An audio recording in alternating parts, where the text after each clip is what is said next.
Okay, we're going to hit start streaming on the camera, which is user 2. And as you can see, the camera screen says streaming start very quickly. It is still not streaming. So we're just going to hit the button again. Status. It's still grabbing a bogus IP address for Wi-Fi. Okay, now it is finally connected. It was not connected earlier. The other interesting thing is that when you hit streaming start, it actually never bothers to tell you that you don't have an internet connection, which is, I cannot imagine who thought that was a good idea. This is me speaking into the Panasonic with the DPA 4065 microphone. I'm just talking at a normal volume of voice, nothing crazy. Let's see what happens when I plug it into the Sony. Now we're plugged into the Sony, and I'm just going to do the same thing. I'm going to talk at a basic normal tone of volume. This is into the HC-X2100. I am plugged in using a 3.5mm to XLR, so that this is being powered directly off of the Sony's microphone preamps, and I want to see what the quality is of the Sony microphone preamp versus the quality of the Panasonic microphone preamp. I'm no longer plugging it into the 3.5mm plug on the Panasonic. I'm using the XLR connector on the Panasonic. So I want to see how these all stack up against each other. So this is the XLR connector on the Panasonic HC-2100X. Hey everybody, how's it going? Hope you're having a lovely day. I'm using these headphones and this other microphone because I want to go through all my old gear and clean it up. I'm figuring out what works and what doesn't. Some of this stuff needed new XLR connectors and stuff like that. So I want to figure out if this gear actually works. I'm wearing these headphones so that I can listen to what I'm saying as I'm saying it, so that I don't wind up talking to myself for 20 minutes and then realizing this is all static. So today what I wanted to do is I wanted to go over a new camcorder that I got to try and be more helpful for mobile setups. I realized when I did that setup at City Hall that I've been using the same camcorder every time that I try to live stream these hearings, whether it's that Nebraska right to repair hearing in 2017 or the Boston State House one in 2019. I've been carrying around my Sony NEX EA50 that I got back, I think, in 2013. That's almost 12 years old, for a very long time now. This is not the best thing for all situations. Besides the fact that it's insanely old, it's very bulky. The internal recording is garbage. It's like MPEG-2 or something like that, 18 megabit per second MPEG-2. I use a HDMI capture dongle whenever I do YouTube videos from it so that they look good. It also has, it doesn't do any sort of live streaming. There's no connecting to the internet or anything on this camera. And I wanted to see if there was something that would make this a little easy. So instead of me carrying around a dongle, which I can unplug, and a laptop whose battery can die or it can overheat in the sun, what if I had a camera that just did live streaming directly from the camera?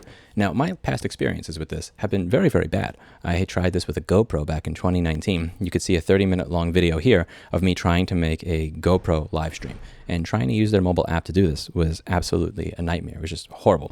And one of the things that spoke to me when I was listening to a Panasonic rep talk about this camera is that it actually allows you to just input an RTMP URL and then directly live stream from the camera. So there's no install our app. There's no if their app is no longer supported or their server is no longer supported or they pull something that I'm not able to use it. Because they build that functionality into the camera, I could potentially live stream using RTMP to any website of my choice with this camera in 2080. And that was awesome. Now, the camera itself has an interface that's a bit of a, it's an acquired taste, similar to my personality, and I'm going to talk about some of those quirks here. So I wanted to try it out and see, is this actually usable? If I were to want to do a live stream from somewhere, could I trust this camcorder to do the job? Or is this really a professional class camcorder? Is it, and what are some of the basic impressions that I have on it? Going from my NEX EA50. This thing goes for about $2,200 after tax. You're probably going to pay $2,300-ish for it, $2,400 maybe. So let's go over it. And first thing I'm going to do is I'm just going to turn it on and go through the menu. All right, so here's our camcorder. So the first thing is, if you want to get to menu, the button is all the way under here.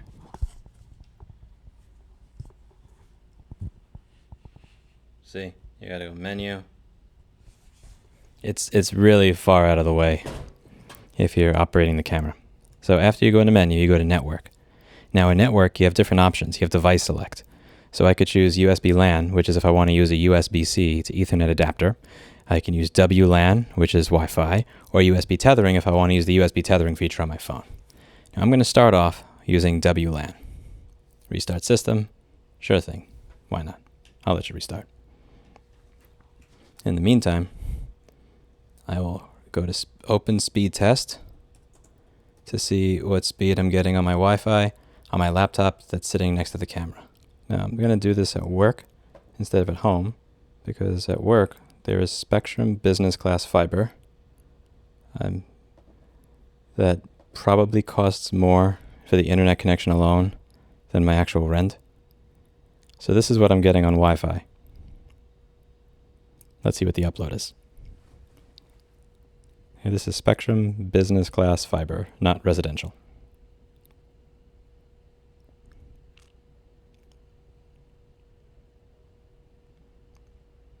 So we are obviously very far above what is necessary for a functioning YouTube stream. Let's connect to that same Wi-Fi network that my computer is attached to. Pick up the camera, go menu. Okay, I'm going to go network. WLAN property. Okay. Oh, whoops. Hey, no, go away. God damn it. Yeah, this is camera interface bullshit right here.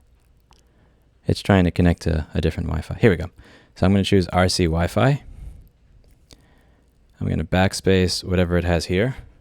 And then I'm going to type in the password. Now, this screen is about as painful as you can imagine for typing in a password. So for those of you who are like the type of people that really care about security, that have Wi-Fi passwords that are all stuff that you need to store in Bitwarden, this part is going to be painful. You cannot plug in a keyboard via the USB-C port on this and use the keyboard to type into the camera. I tried that. I wound up just setting up a less secure Wi-Fi network temporarily, just for the purposes of this demonstration originally. Okay, so now when you're done with that, you go to WLAN IPv4 setting, because it's not going to work at first. So mine's set to client because I did this before. By default, this is set to off. The reason it's important to know this is because by default, this is set so that you put in your Wi-Fi information and it literally doesn't connect to the Wi-Fi. You may ask, why is it set up like that from default? I don't know. Somebody at Panasonic hates you. So you go DHCP, and you're going to make sure that it's a client. That's what you're going to want 99% of the time. It's just going to automatically grab an IP for you. You go back. Now for streaming. Streaming is going to be grayed out unless you have something filled into it, unless you have your recording settings turned down appropriately. So this camera has the ability to record in 4K. And if you are set to any one of the 4K settings like this, the streaming is going to be grayed out, even if you're not actually trying to stream in 4K. See, streaming format is now grayed out. I cannot set it. You go streaming. Streaming format is grayed out. I can't choose a streaming format. The only way to choose a streaming format on this camera is to go into System. You're going to go to the video recording. I don't know why that's showing up as the only thing in System now, but whatever. So recording format has to be set to something 1080p or less. So I'll set it to 1080p, 60 frames a second, or 59.94 for the pedantic among you. Go to network. I can select streaming. I click on streaming. Okay, RTMP is what I'm using. That's what YouTube uses. And now I can set the streaming format. So let's see if I could stream 1920 by 1080, 60 frames per second at 20 megabit. So the settings we have for streaming are anywhere from 3 megabit 720 stream to 1080p at 24 megabit per second. So the left is going to be the resolution. The next is going to be the frames per second. And the next is the bit rate. Let's see what happens at 20 megabit. And keep in mind, the internet connection here was well over 600 megabit per second. Wi-Fi, and this is business class fiber. Okay. Now, the hardest part, and the part that's going to make you want to gouge your eyes out, RTMP receiver URL. I put my streaming URL in over here. And the way this works is on the YouTube page, it's going to provide you with the URL, and then it also provides you with the stream key. So when it gives you the URL, and I'll put that section on the screen, you put that, and then you put a slash, and then after it, you're going to put the stream key. And it's going to look like this. And you have to type this in manually. You will want to gouge your eyes out doing this. I know it sucks, but this is the price of freedom. This is the price of not having to use a shitty app. Next up is how do you start your stream. So you'll see that you do get a record button on the camera. You'll see you got record, but there's no start streaming. You actually have to make your start streaming button. So click menu. You go camera, user SW, and over here you can change some of the buttons on the camera. So some of these buttons over here, like this says, see on the top how it says user 1, user 2, optical image stabilization. So I set it so user 2 is streaming start.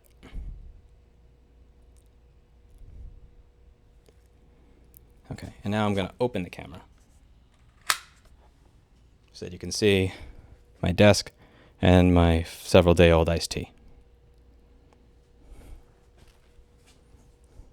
Now I'm going to start a YouTube live stream on my laptop. And I want to see if it can properly and stably do a YouTube live stream. Okay, we're going to hit start streaming on the camera, which is user 2.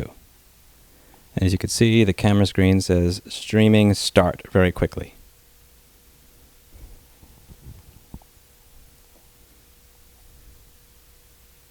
We've also set the stream to enable auto start. See, enable auto start is on. And the camera itself sees 5 bars on Wi-Fi.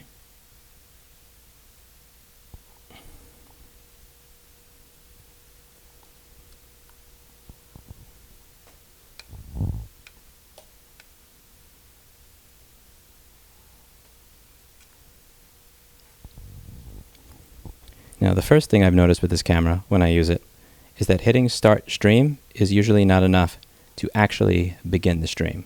You don't hit start stream. What you do is you hit start stream and then you hit it again.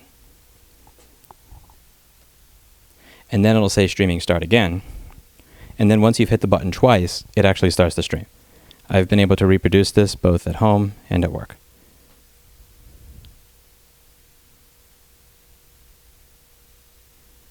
It's infuriating. It is still not streaming. So we're just going to hit the button again. We're going to double check the menu to see if I messed anything up in the process. Menu.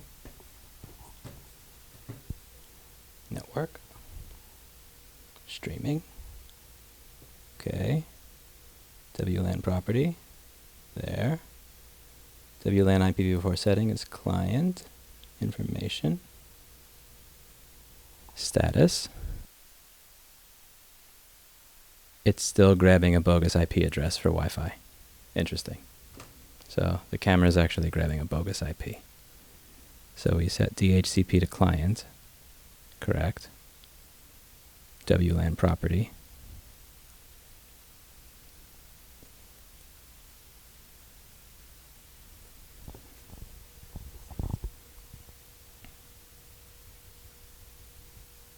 I'm going to put the password in one more time. One of the annoying things is that when you're entering the password, it actually does not have an option to view the password that you just entered. There's no button that lets you see the password that you just entered, which is quite infuriating. WLAN IPv4 setting, client.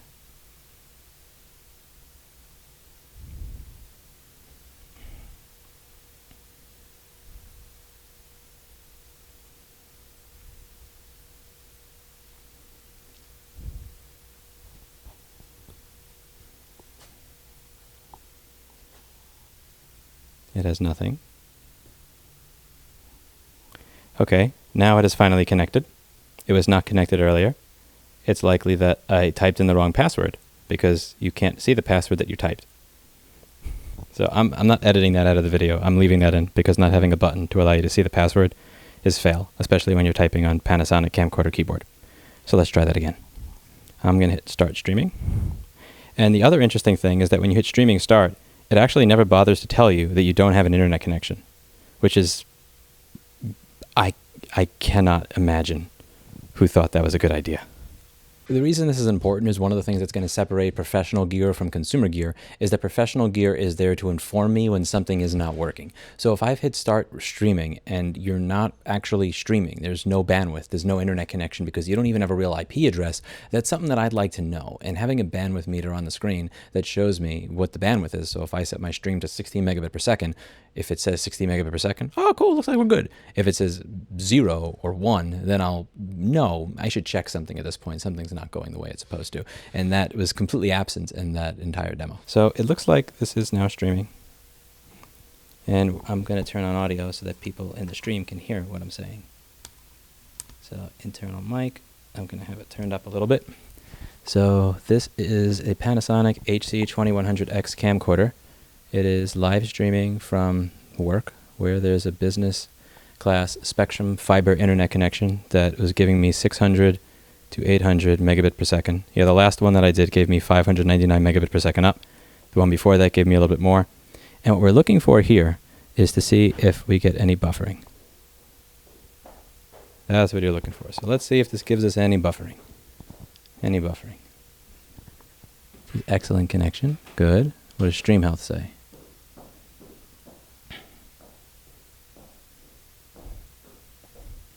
Now I'm looking for this to pause. Let's see if it pauses. If it doesn't pause, that means this thing actually does work, which would be very cool.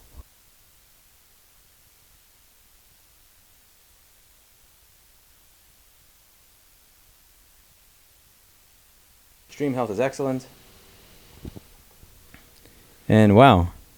Now, one thing you'll notice is that on screen, it says the stream's current bitrate of 19,081 kilobit per second is higher than the recommended bitrate. We recommend that you stream at a bitrate of 6,800 kilobit per second. However, as we saw in the menu of the camera, if you want to use 1080p, you can only use 16 megabit per second or up. With modern codecs, even on embedded hardware like this, you should be able to give us an option to be able to do 1080p at a lower bit rate. As you saw, even YouTube is saying at 20 megabit per second. This is above the recommended bit rate for this type of stream. And there are times where YouTube, even if you do have a perfect connection, is going to be congested.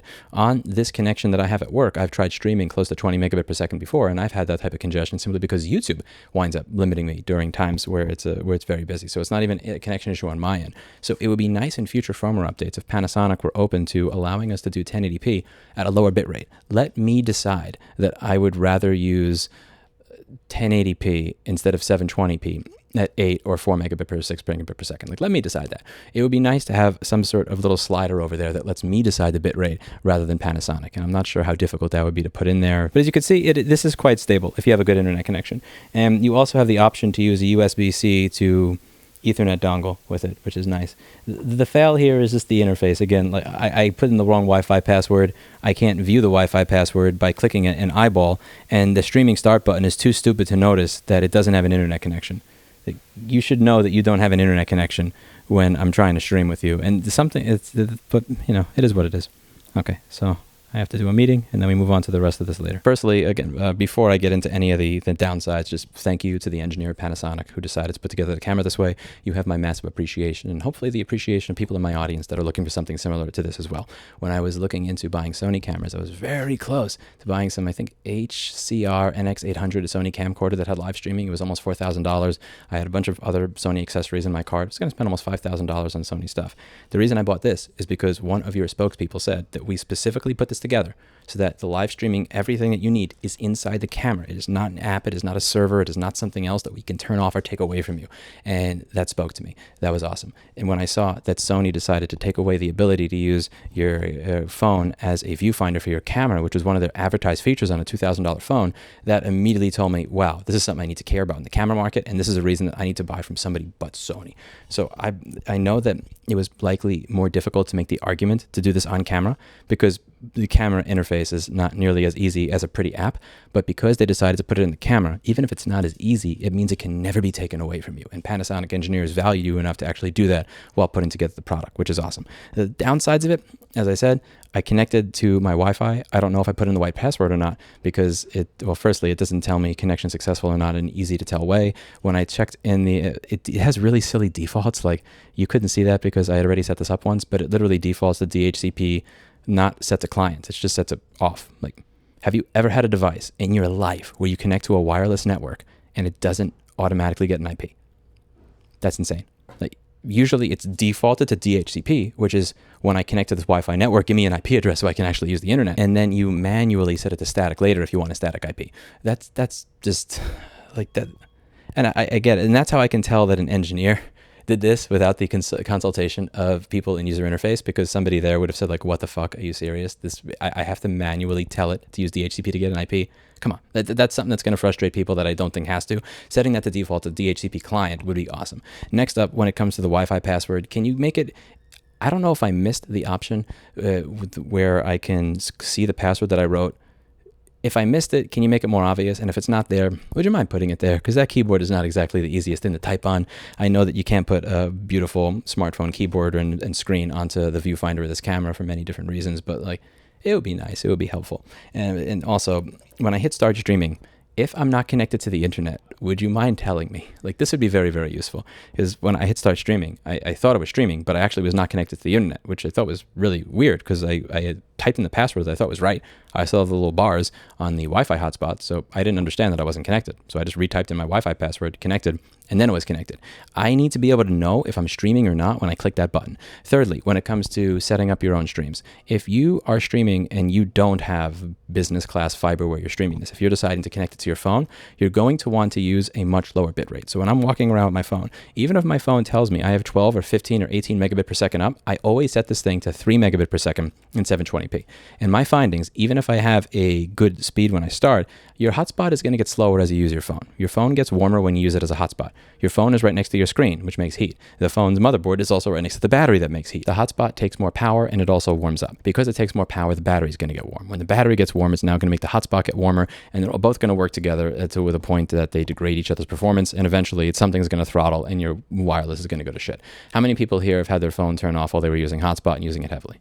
And then you touch your phone and you realize it's really warm. So when you're using this, even if you're not using it heavily, even if you are getting 18 megabit per second, if you set your stream in your camera to 16 and your phone is in your back pocket, you bet your ass after 5 or 15 minutes that your stream is going to start stuttering because the phone has slowed down. So if you're walking around outside and you're not using some sort of high-end cradle point or peppling solution or something like that, if you're using something where the battery to the hotspot is built into it and it's a really slim device, use a lower one. Now, something that would be really, really helpful here is if you actually knew on the camera screen when your stream is failing. So if I set my stream to 8 megabit per second and I can see on the camera screen that it's uploading at 8 megabit per second, I'd feel safe trying a higher bit rate. But because I can't tell when I look at the screen whether I'm streaming or not and how much bandwidth is going out, I'm naturally going to set it to something more conservative because I don't want my stream going away. If you have a video person, an audio person, a lighting person, a producer, then you don't have to worry about this as much because you have other people looking at what's going on. But most likely you're not the customer for this type of camera if you have all those other people, because you're going to have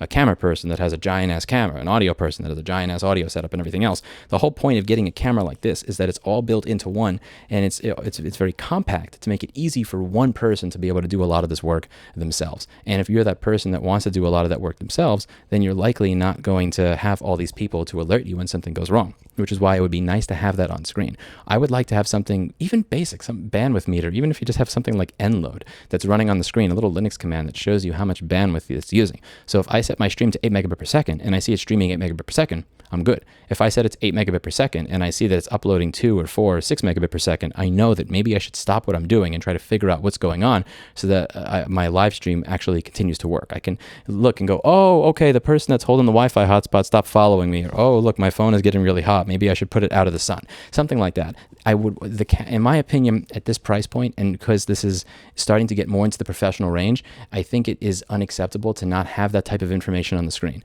It's not enough to simply say that the camera attempted to start streaming. It really does have to tell you what the bandwidth is that you're using, and more importantly, if your stream is not actually streaming after you click it. It's not enough to say, I tried. I need to know what you're actually doing. And the camera as it is does not give you any of that information on the screen.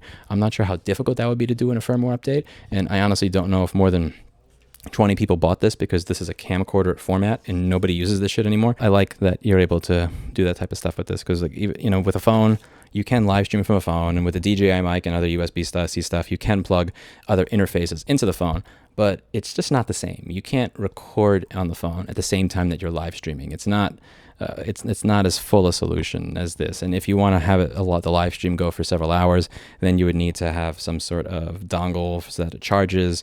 Then you have to worry about having a splitter between your DJI mic and your charging dongle and all that. Like, I like having something that's hardy that I know is just going to work, that can do a live stream and a recording all in one, that has really good zoom, that has professional audio if I want to have XLR audio and stuff like that. But at this, in my opinion, more stuff on the screen would be really great. I would love to see the bandwidth on the screen. I'd love to see how the stream is doing on the screen. I'm not asking you to do crazy shit like put chat on the screen, because that you really would need some sort of app integration for, because RTMP has nothing in it for chat. That's totally separate. I'm not going to ask for crazy stuff like that. would be nice, but but I think a bandwidth monitor is fair, and I'm curious what the audience would think there for just bandwidth monitor on the screen for a live streaming camera.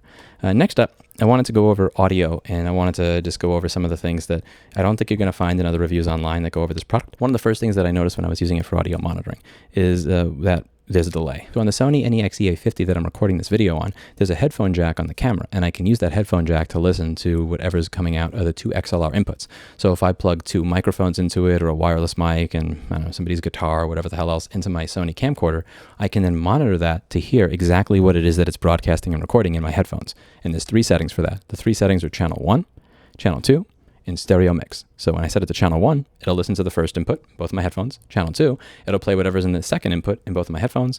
And when I set it to stereo mix, it'll play channel 1 in the left ear and channel 2 in the right ear. So I usually have that set to stereo mix if I have 2 things plugged into it, so I could hear whatever it is that you hear. So if there's distortion or hum, or somebody trips over a cable and the audio's gone away, I can instantly tell that has happened. And one of the things that is a bit more difficult on the Panasonic, in contrast to the Sony, is where they've placed that headphone jack. On the Sony, the headphone jack is placed before the analog to digital conversion occurs. So it's instant. There's no latency. So if I'm talking into a microphone like this and I have my headphones on, there's no latency in the process. I hear myself through the headphones at the exact same time that I'm speaking. On the Panasonic, that's different. If I plug a microphone into it and then I use the headphone jack, I'm listening to it after the analog to digital conversion has taken place, and it's been processed by the camera. So there's a delay. There's this weird little echo, and it's very off-putting. And this may seem like a really small detail, but let's say that there's a speech that's being recorded and you're there for half an hour. Your ears are going to become fatigued if you're listening to the speech in the headphones and there's leak from, let's say you don't have headphones that are perfectly isolating the person in front of you, and you're hearing that person, like 100 or 300 milliseconds later through your headphones. It's like this weird echo-ish effect, and it's something that it's something that drives me crazy. It started driving me crazy after a short period of time. The second thing to go over is the audio quality that I actually noticed when I was using this camcorder. I know that a lot of people have said that it's really a bad idea to use a camcorder for recording audio, use an external audio recorder. And I understand why people do that. The reason I usually use the camcorder is because I had a very basic setup. I'll have a microphone or a wireless microphone that plugs into a Sennheiser body pack. The Sennheiser receiver will plug into the camera, and that'll be that. So, or let's say that it's just a one-on-one interview and I have my mic and the other person has their mic. I'll just plug them both into the camcorder. I never really saw the need to use an external audio recorder, and I never understood why people were so against the recording to the microphone inputs on the camcorder. And then I used this Panasonic camcorder, and for $2,200, man. I'll let you be the judge of that. So I'm going to plug a microphone. This microphone right now is plugged into a Focusrite audio interface. This is this is like 24-bit, 48 kilohertz that I'm recording at right now. It's a Focusrite Scarlett something. I don't know which one. It's 2i2, whatever the hell. It's one of those interfaces where they keep making new versions, but it's weirdly difficult to figure out which generation you're using. Like Sony and their fucking phone model numbers. Like they have the Xperia IV41, whatever. It's like Roman numeral, normal number, very annoying. Anyway, so you've been listening to this microphone through that. What I'd like to do is I'd like to play this microphone through the Sony, and then I'm going to plug the microphone into this. And I'm just going to say something at a monotone rate like ah, and plug it in. And I want you to hear the difference in the background noise when I'm playing it through the Sony and I'm playing it through this. I'm going to turn off any background processing, any compressor, de-esser, equalizer, denoiser, anything like that, so you could hear the difference between these two microphone preamps. And you can see that there's a reason that now I finally understand why everybody wants to use external recorders. I've been spoiled this whole time by this NEX-EA50, which sounds a lot different than the Panasonic. So, and in my opinion, not acceptably so for the price of this. This thing is, again, $2,200 after tax, going to be $2,400. This handle by itself, I think, is several $100s to be able to plug in XLR inputs. And when you're charging that much money for it, you really got to do better on the audio end. I know you're not supposed to use audio in on prosumer camcorders, but when you want $2,200, it's really like you've kind of left the prosumer range at that point. And I expect to get something that just doesn't sound like a 1980s cassette recorder anymore. So let's get to that part. Here I have my microphone, and I'm talking into the preamp of the Panasonic HC-X2100 camera. This is me talking at my normal speaking voice when I'm not screaming into a camera. I'm just talking into my camcorder. Let's see how this sounds. Tell me what you think. any sort of noise in the background, anything like that. I'm going to be standing in the exact same spot when I switch over to the Sony. I'm going to switch over to the Sony in one moment.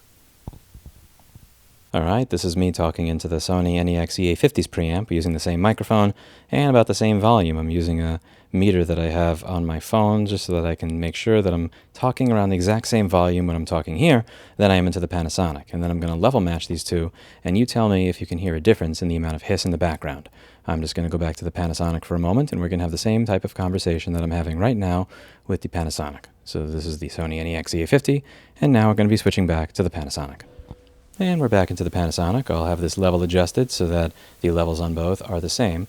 The reason that I'm making sure that I'm speaking at the exact same volume in both is because I want to make sure that the ratio of my voice to hiss in the background is fair. If I talk louder into one than the other, then whichever microphone I'm talking, whichever camera, if I talk louder into the Sony than I do into the Panasonic, I'm giving the Sony an unfair advantage.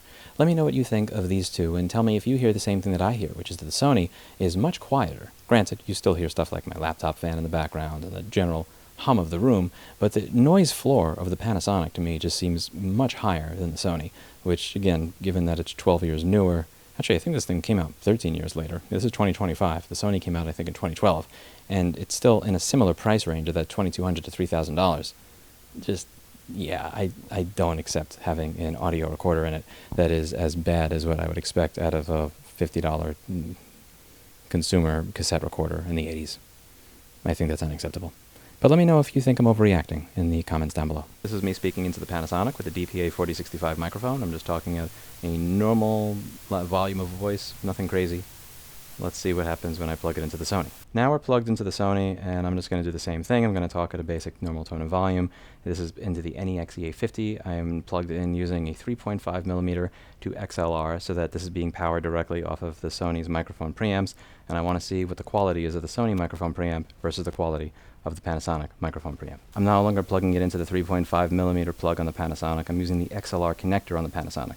So I want to see how these all stack up against each other. So this is the XLR connector on the Panasonic HC-2100X.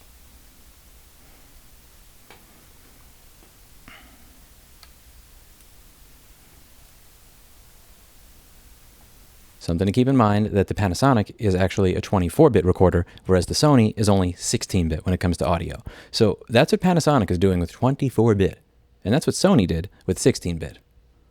Dude, I would take a Sony 16-bit 3348 dash recorder over a Panasonic 24-bit recorder if that's the quality that Panasonic is putting into their mic preamps and analog to digital conversion inside their products. Like a 5532 op-amp is less noisy than you. A TL72 is less noisy than you. How? How are you that bad? You're powered off of a battery. Like, are you in... Unbelievable. Since you're also likely to be using this in a run and gun setup, I wanted to see how these worked when they were set to full auto. So right now my NEX-EA50 is set to auto, and I'm going to compare how it works set to auto to how the Panasonic works when set to auto as well on here, because, I mean, this is a camcorder review, so for me to not go over the video would be kind of ridiculous, wouldn't it? The type of review that you would expect on the Rossman Group channel. It actually, I don't know if that's overexposed or just right, because when I said it's auto, I do look a lot brighter. It's weird because on the screen of the NEX-EA50, this looks completely washed out in garbage, but on my laptop screen, it does not look completely washed out in garbage, which leads me to believe that if I've been setting up everything this entire time based up on the screen of my Sony camcorder, I might have actually been setting all of my videos up horribly wrong, because like right now I can barely see my face in the camcorder. It's just a bunch of white light, yet on my laptop screen I look good. So I'm going to try using the Panasonic HC-X2100. I'm going to put that on the same tripod and see what it looks like on auto as well. Try to get it as close as I can. And this is the video going through the Panasonic HC-X2100. I'm not going to mess, this is just an auto mode. I'm not going to mess with it because I'm not a filmographer. I have no idea what the fuck I'm doing with camcorders to begin with.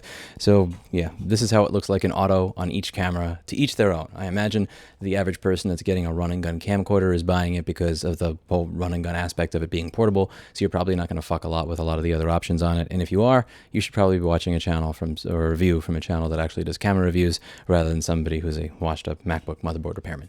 But that's about that. So hopefully this was somewhat useful for you, and hopefully it gave you some idea as to whether or not this camera is the right camera to purchase for you. If you want something that has direct live streaming to any platform of your choice using RTMP, awesome.